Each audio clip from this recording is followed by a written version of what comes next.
Good day mga idol! Kita nyo to?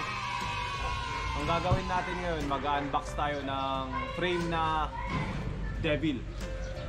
Devil? Devil. Devil.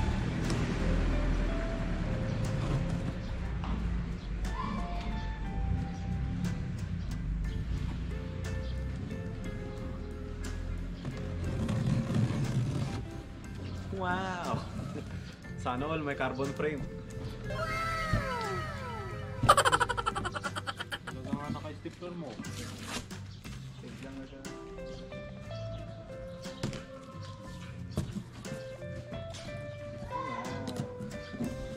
Ayun mga idol, unbox natin tong frame ng kasama namin. Which is kararating lang ngayon. Alright.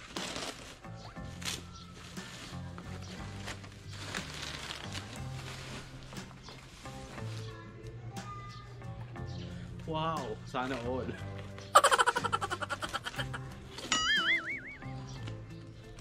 Yung kulay dito yun. Wait.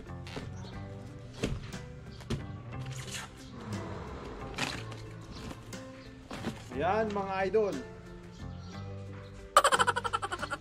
Tignan nyo naman kung yung gaan niya oh. Pwedeng dito yung gamitin magbuhat. Ang kulay pala nito ay Pearl white. Pearl white. Kasi dalawa lang yung kulay na na-release, chameleon tapos itong pearl white, mga idol. Itong gilid ko na lang ha. Itong frame na to mga idol, carbon shock. Sarap sa tenga. Ayun. Carbon siya mga idol, tapered yung headset niya. Tapos internal cabling na siya. Ayan, Devil Meta. Met post niya mga idol 27.2 yung size ng ano to, set post.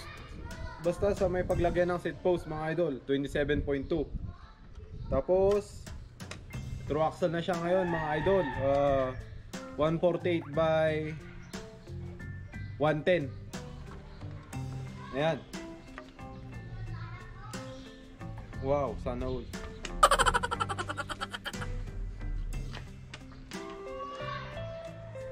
Mabibili yung mga ganito mga idol sa halagang 35 to 40k. Ngayon mga idol, itong carbon frame na to.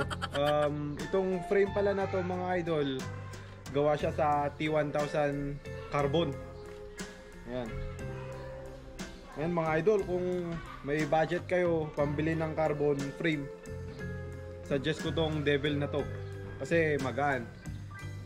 Pumapatak sa timbang na 1.2 to 1.4 kilograms. Tingnan nyo naman mga idol. Oops! Baka naman. Ayun mga idol, press fit bottom bracket rin pala to. Ayan mga idol, press fit siya. Tapos meron na siyang mga ganito para in case na malaglag yung chain sa may chain ring, sa may crank. Hindi matatamaan yung frame para hindi siya magasgas. Ayan mga idol, flex ko lang oh. Joke lang, yung frame ka di. Ayan mga idol, may freebies na rin siyang seat clamp, tapos headset. Ayan mga idol, tapered siya. Tapos yung mga ano to, dadaanan ng kable. Ayan.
So ayun mga idol, hahaplos-haplosin ko muna tong frame nila bago ko ibalik sa may-ari.